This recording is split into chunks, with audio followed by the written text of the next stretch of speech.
আসসালামু আলাইকুম। অনার্স তৃতীয় বর্ষের ছাত্রছাত্রীরা সবাই কেমন আছো?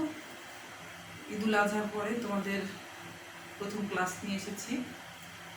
তোমাদের তৃতীয় বর্ষের সিলেবাসে আমি সিলেবাসের অন্তর্ভুক্ত জেনেটিক্স চ্যাপ্টারটা বা জেনেটিক্স কোর্সটা পড়াচ্ছিলাম। জেনেটিক্সের প্রথম তোমাদের যে ক্লাসগুলো নিয়েছি, মেন্ডেলের সূত্র সম্পর্কে একটু ধারণা পেয়েছো। এরপরে মেন্ডেলের সূত্রের যে কি বলে, মেন্ডেলের সূত্রের ব্যতিক্রম বা পরিবর্তন কেন ব্যতিক্রম হচ্ছে সেগুলো ব্যাখ্যা করে পড়ানো হয়েছে। আশা করি তোমরা বই পড়ে জিনিসটা আরো ক্লিয়ার হয়েছে।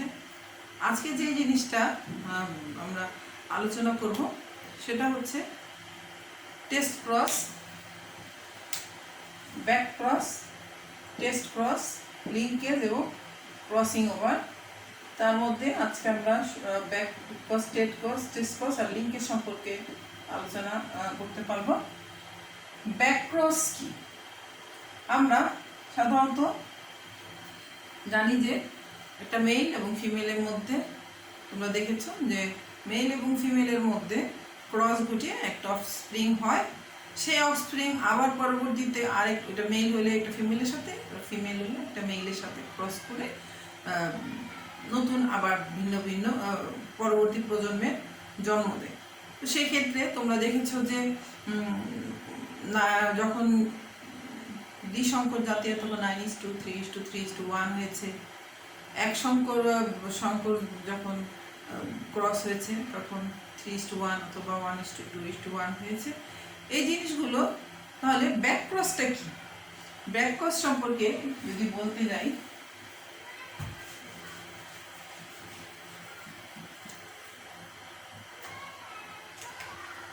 এই যে ধরো একটা ক্রস ঘটানো হয়েছে, পিতা কালো, মাতা বাদামি, এটা হোমোজাইগাস ডমিনেন্ট বা হোমোজাইগাস প্রকট, হোমোজাইগাস প্রচ্ছন্ন। তারপরে কি হলো? গ্যামেট তৈরি হলো, F1 জেনারেশন তৈরি হয়েছে। এই যে আমি এখানে একটু আবার দেখাচ্ছি,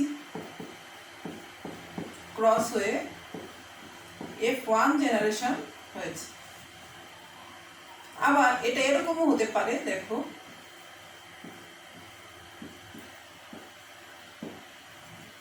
ক্রস হয়ে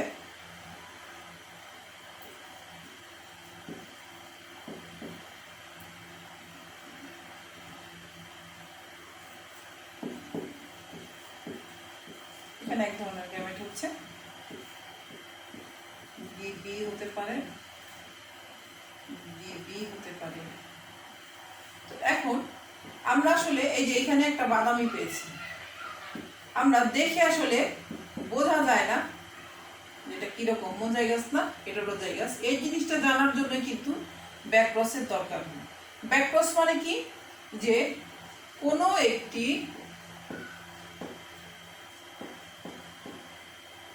প্রাণীর নাম আমরা জীবই বলবো,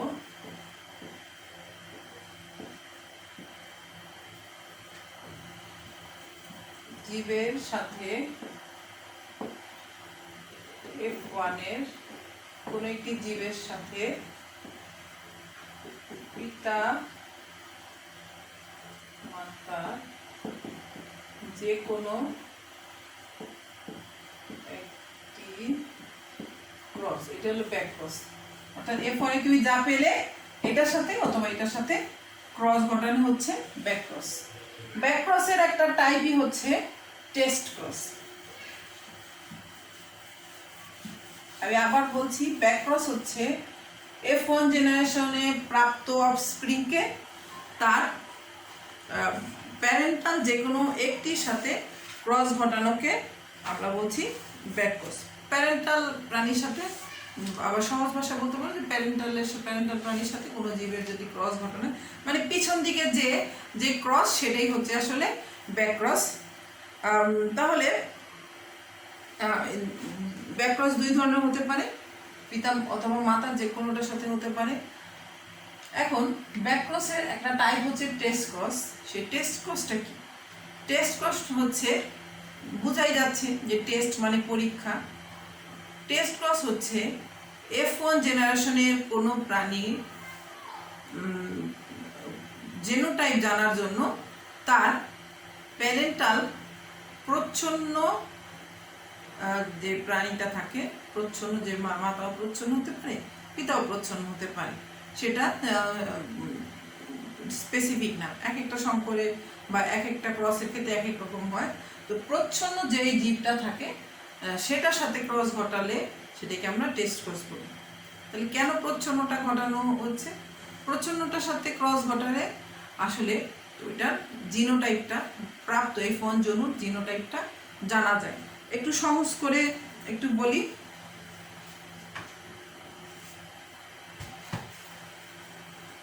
যেমন এটা বাদামি, F1 এ আমি পেয়েছি বাদামি। মনে করো আমি এইটা না, যে কোনো একটা প্রাণী টেস্ট করার জন্য, F1 এর কথা আমি বলবো না, ব্যাক ক্রসের ক্ষেত্রে আসলে এটা স্পেসিফিক বলতে হবে যে F1 জনুকে তার প্যারেন্টাল যে কোনো একটা প্রাণীর সাথে ক্রস ঘটালে সেটাকে ব্যাক ক্রস বলি। আর টেস্ট ক্রসটা আসলে কোনো একটা জীবকে তার প্রচ্ছন্ন যে কোনো একটা প্রাণীর সাথে, প্রচ্ছন্ন বৈশিষ্ট্য সম্পন্ন যে কোনো একটা প্রাণীর ক্রস ঘটালে তাকে বলা হয় টেস্ট ক্রস। কি কেন? এই যেমন ধরো এইটাও বাদামি, এইটাও বাদামি, মনে করো খরগোশের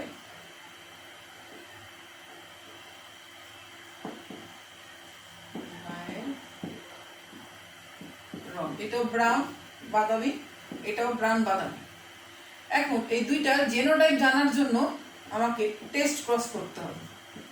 আমি আবারও বলছি, এটা প্যারেন্টাল হইতে হবে এমন কোনো কথা নেই। টেস্ট ক্রস যে কোনো একটা প্রাণীর সাথে অবশ্যই প্রচ্ছন্ন হতে হবে, প্রচ্ছন্ন বৈশিষ্ট্য সম্পন্ন যে কোনো একটি জীবের সাথে তার ক্রস ঘটাতে হবে। তাহলে দেখো কি হচ্ছে, এটা যদি মেল হয় আমি একটা ফিমেল প্রচ্ছন্ন বৈশিষ্ট্যের সাথে ক্রস ঘটাবো, মেল ফিমেল এখানে আমি এই জন্য লিখলাম না। তাহলে এখান থেকে একটা গ্যামেট হবে, এখান থেকে একটা গ্যামেট হবে, সবগুলো অফস্প্রিং হবে বাদামি। কিন্তু যদি এটার সাথে আমি ক্রস করি,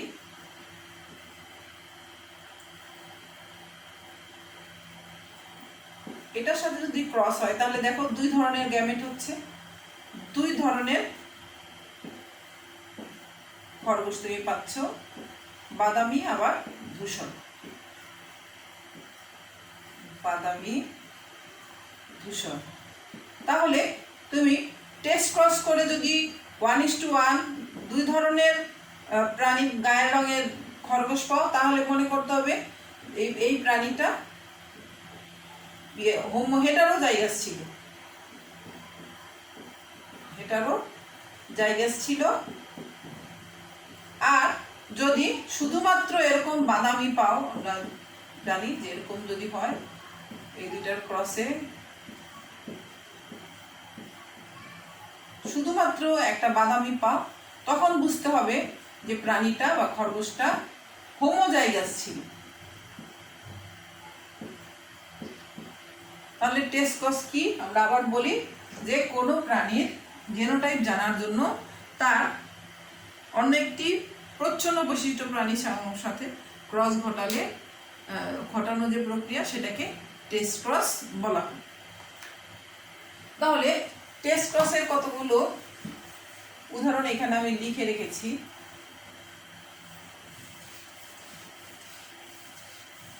সাধারণত কি হয়, পিতামাতা ক্রসের ফলে একটা, এখানে কালো এবং বাদামি ধরেছি, তুমি যেটা ধরো সমস্যা নেই, কালো এবং বাদামি। F1 এ আমরা একটা স্মল বি দিয়ে কালো গায়ের রং, কালো প্রাণী পেলাম। সেটাকে আমি কি বলছি? এক্সট্রিমলি বলেছি যে প্রচ্ছন্ন বৈশিষ্ট্যের অন্য একটি প্রাণীর সাথে, এটা প্যারেন্টাল বলা যাবে না। ব্যাক ক্রসের সংজ্ঞা সময় তুমি লিখবে যে প্রচ্ছন্ন বৈশিষ্ট্য সম্পন্ন প্যারেন্টের সাথে ক্রস ঘটানো, কিন্তু টেস্ট ক্রসের সময় আমরা বলবো প্রচ্ছন্ন বৈশিষ্ট্য একটি জীবের সাথে ক্রস ঘটালে পরবর্তীতে 1:1 অনুপাত পাওয়া গেছে। এটাই হলো টেস্ট ক্রস। এখন আমরা ওই যে বললাম কি টেস্ট ক্রস করে লাভ কি। এখন যদি এইরকম হতো যে পিতা হোমোজাইগাস বাদামি, তখন কি হতো?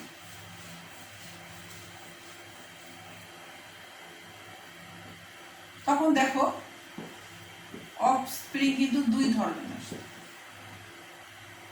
এখান থেকেও তো এরকম, এখান থেকেও তো এরকম, দুইটাই কালো রঙের প্রাণী পাওয়া যেত। সেই ক্ষেত্রে তোমাকে আলাদা আলাদা দুইটা টেস্ট ক্রস করে, এটা কি, এটা হলো ফেনোটাইপ, এটা ফেনোটাইপ। তখন তোমাকে এই কালোটা আলাদা আলাদা দুইটা টেস্ট ক্রস করে জানতে হতো যে কোনটা হেটারোজাইগাস, মানে কোনটার জিনোটাইপ হেটারোজাইগাস, কোনটার জিনোটাইপ হোমোজাইগাস। তাহলে আশা করি বোঝা গেল টেস্ট ক্রসটা কি।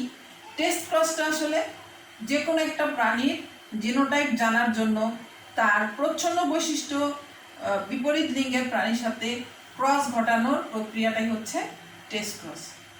এক্ষেত্রে প্যারেন্টাল ইজ নট স্পেসিফিক, এখানে কিন্তু প্যারেন্ট কোনোটাই প্রচ্ছন্ন না, কিন্তু আমি কি বললাম, যে কোনো একটি প্রচ্ছন্ন বৈশিষ্ট্য সম্পন্ন বিপরীত লিঙ্গের প্রাণীর সাথে ক্রস ঘটালে আমরা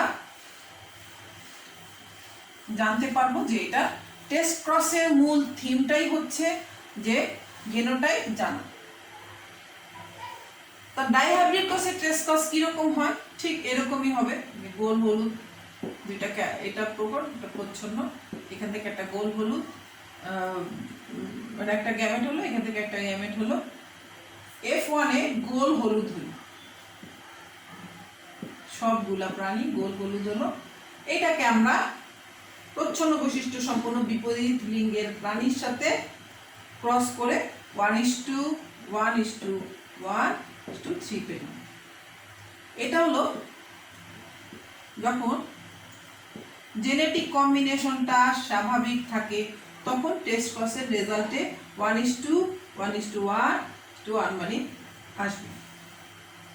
টেস্ট ক্রসটা আমি আবারও ক্লিয়ার করছি, যে কোনো একটা প্রাণীর সংজ্ঞায় দেখবে যে তার জেনোটাইপ জানার জন্য তাকে তার প্রচ্ছন্ন বৈশিষ্ট্য সহ বিপরীত লিঙ্গের প্রাণীর সাথে ক্রস ঘটানো হলে সেই প্রক্রিয়াটিকে টেস্ট ক্রস বলে। তার স্বাভাবিকভাবে আমরা বলছি যে স্বাভাবিকভাবে যখন আমরা টেস্ট ক্রস ঘটাই ধাপে ধাপে F1 জেনারেশনে গোল হলুদ আসলো, গোল হলুদটাকে আমরা টেস্ট ক্রস করলাম, তখন 1:1:1:1 অনুপাত আসবে। কিন্তু আমরা মেন্ডেলের সূত্রের যেটা সেটা কিন্তু ঠিকই আছে।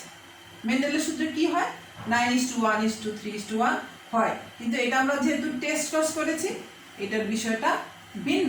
মেন্ডেলের সূত্রের সময় আমরা আবার এই গোল হলুদটাকে আরেকটা গোল হলুদের সাথে ক্রস করেছি, সেই বিষয়টা ভিন্ন, একটার সাথে আরেকটা মিলে যাবে না। আমি আবারও ক্লিয়ার করছি যে প্রাপ্ত F1 জনুকে আমরা তার প্রচ্ছন্ন বৈশিষ্ট্য সম্পন্ন বিপরীত লিঙ্গের প্রাণীর সাথে ক্রস ঘটাবো, যাতে এটার কম্বিনেশন সম্পর্কে আমরা জানতে পারি। এটার কম্বিনেশন যদি এরকম হতো তাহলে কিন্তু এই রেজাল্টটা আবার অন্যরকম আসতো, তাই না? এখন আরেকটা কথা আমরা জিনিস এখানে বলেছি যে লিঙ্কেজ, ব্যাকক্রস টেস্ট ক্রস আমাদের এখানে শেষ হয়ে গেল। শেষ হবে না, একটু আমি এটা বললেই বুঝবে। লিঙ্কেজের সংজ্ঞাটা যদি আমরা বলি আধুনিকভাবে, মানে একদম ক্লিয়ার যদি সংজ্ঞাটা, ভাষাগত সংজ্ঞাটা বলি, সেটা হচ্ছে যে একই ক্রোমোজোমের খুব কাছাকাছি অবস্থিত জিনগুলোর একত্রে প্রজন্ম থেকে প্রজন্মে সঞ্চারিত হওয়ার প্রবণতাকে লিঙ্কেজ বলে। একই ক্রোমোজোমে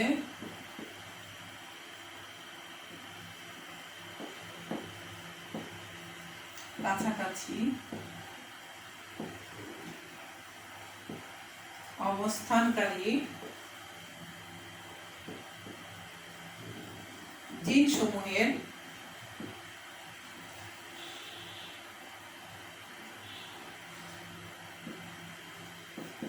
একত্রে প্রজন্ম থেকে প্রজন্মে স্থানান্তরিত হওয়া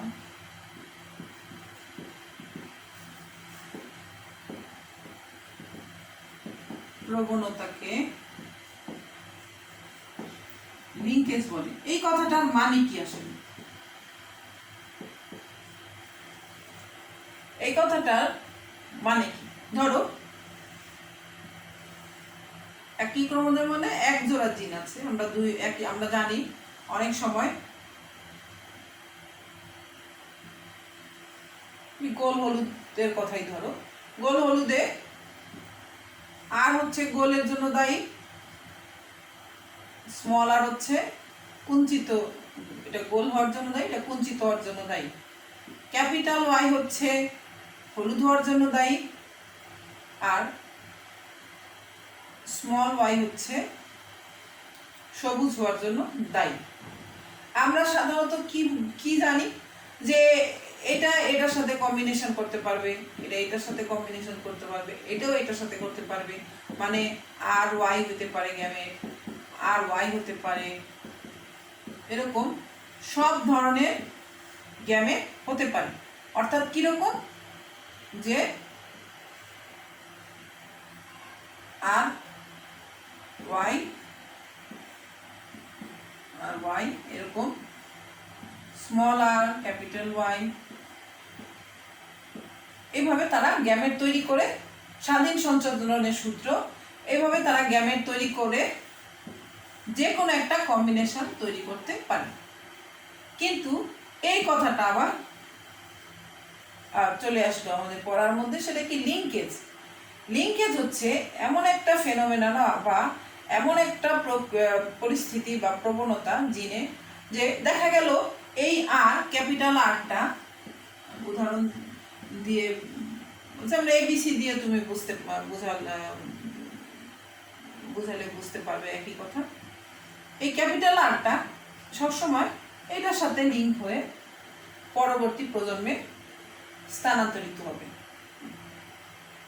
এবং স্মল আরটা টেন্ডেন্সি কি সব সময় স্মল ওয়াইয়ের সাথে কম্বিনেশন করবে, এছাড়া তারা কম্বিনেশন করছে না।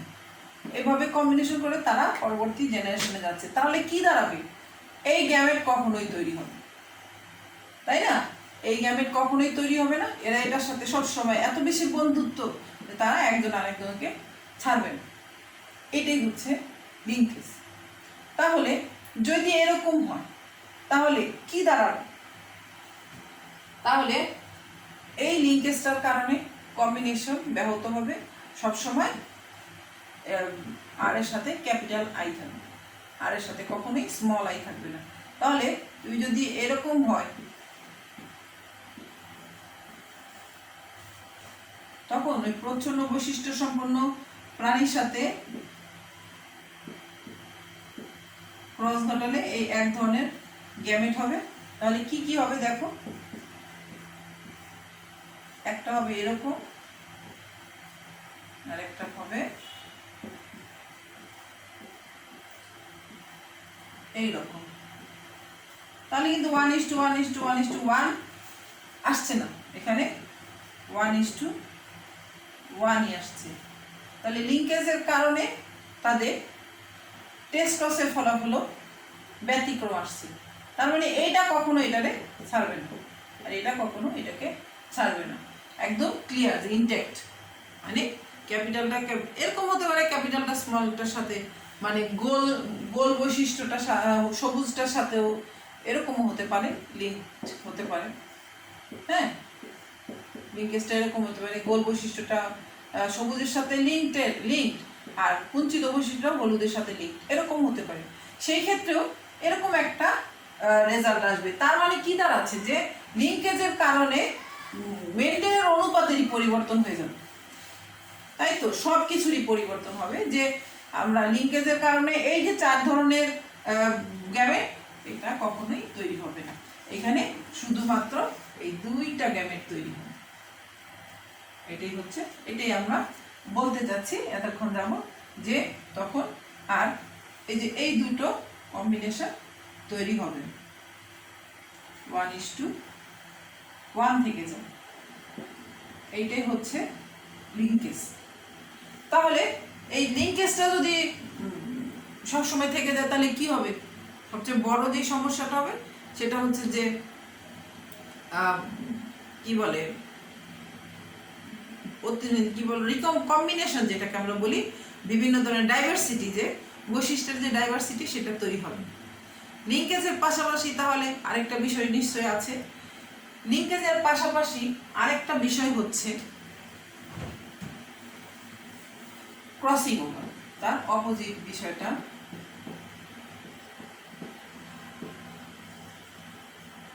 তার আগে একটা কথা বলে নেই, লিঙ্কেজ কিন্তু 2 ধরনের হবে।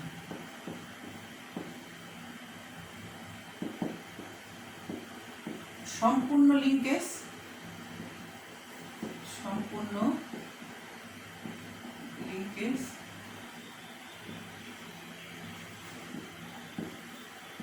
অসম্পূর্ণ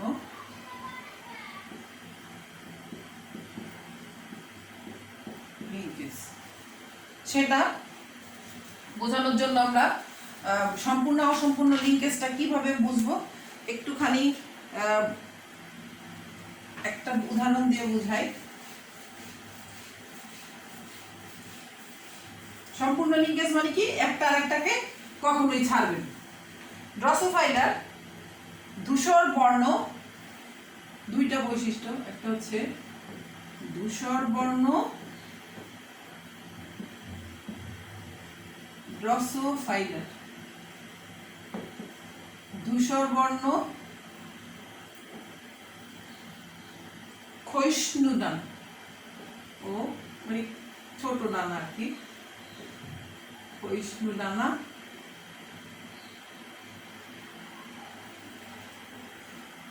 আরেকটা হচ্ছে লম্বা ডানা। ধূসর বর্ণ খাটো ডানাও লিখতে পারো, ক্ষয়িষ্ণু ডানা একটু কঠিন ভাষায়, বইয়ে অবশ্য তাই আছে। আরেকটা হচ্ছে ধূসর বর্ণ খাটো ডানা, আরেকটা হচ্ছে ধূসর বর্ণ ও লম্বা ডানা। আরেকটা হবে কালো, আমরা মেহেদি একটা কম্বিনেশনটা লিখি, কালো বর্ণ ও লম্বা ডানা। এই 2টা বৈশিষ্ট্য হচ্ছে এদের বেসিক বৈশিষ্ট্য। এই 2 ধরনের কম্বিনেশন হতে পারে। তাহলে আমরা যদি ক্রস করাই, এখানে লম্বা ডানা ধূসর বর্ণের জন্য ডাইজিন হচ্ছে, একটুখানি পাশাপাশি লিখবো, অনেক লিখতে গেলে স্মল ক্যাপিটাল বি। কালো বর্ণের জন্য ডাইজিন হচ্ছে, আমরা বলবো যে স্মল ডি। খাটো ডানার জন্য বি, লম্বা ডানার জন্য ক্যাপিটাল। এখন দেখো এখানে কম্বিনেশনটা, পিতামাতার যে ক্রসটা, সেই ক্রসটা একটু দেখাচ্ছি। পিতামাতা ছিল এইরকম,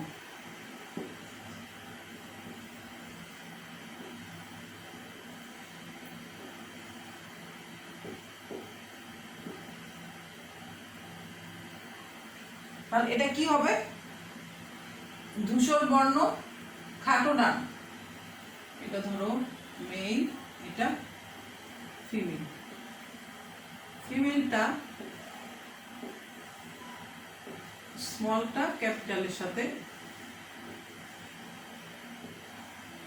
কালো বর্ণ লম্বা ডানা, ধূসর বর্ণ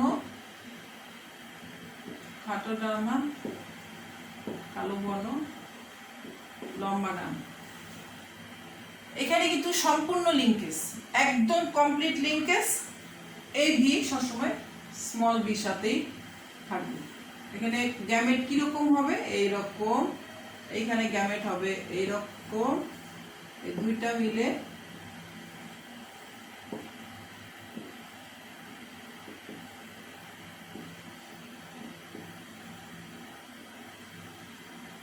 এখানে আমরা আসলে কি পেলাম, এখানে আমরা পেলাম একটা প্রাণী, সেটা হচ্ছে ধূসর বর্ণ লম্বা ডানা, তাই না?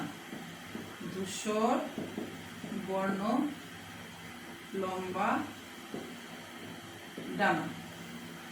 এখন আমরা যদি ক্রস করি, ঠিক সেইভাবে যখন ট্রেস ক্রস করবে এটার সাথে, এখানে ওই যে আমি আগে বলেছিলাম এই কম্বিনেশন কিন্তু ভাঙবে না। হ্যাঁ, এটার সাথে এই কম্বিনেশন তারা ভাঙছে না।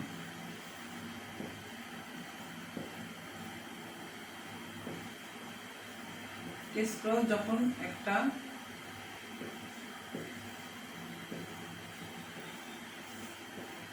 একটা গ্যামেট দেখাই, তাহলে এখান থেকে একটা হবে, এখান থেকে একটা হবে।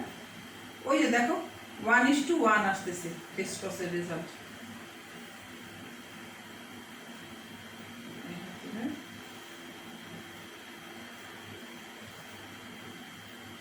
অর্থাৎ কি হলো, যে তারা এই যে তাদের লিঙ্কেজ এটার সাথে এটা, এটার সাথে এটা, এরা ভাঙে নাই, যার জন্য এখানে 1:1 আসছে।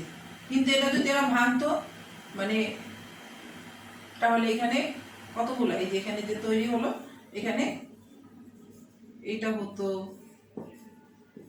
এইটা হতো, এইটা হতো, চারটা হতো, কম্বিনেশন অফ 1:1:1 পেতাম টেস্ট কোর্সের ফলাফল।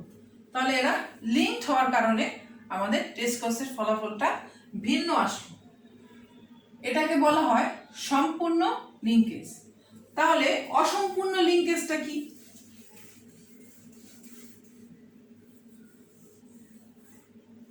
অসম্পূর্ণ লিঙ্কেজের ক্ষেত্রে সাধারণত একটা মেল অথবা ফিমেল লিঙ্কেজটা ভেঙে ফেলে, তখন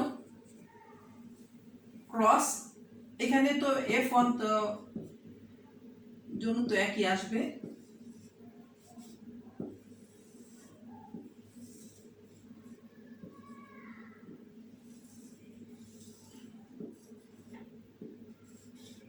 F1 জন্য একই আসলো, এটার সাথে আমরা ক্রস করাবো প্রচ্ছন্ন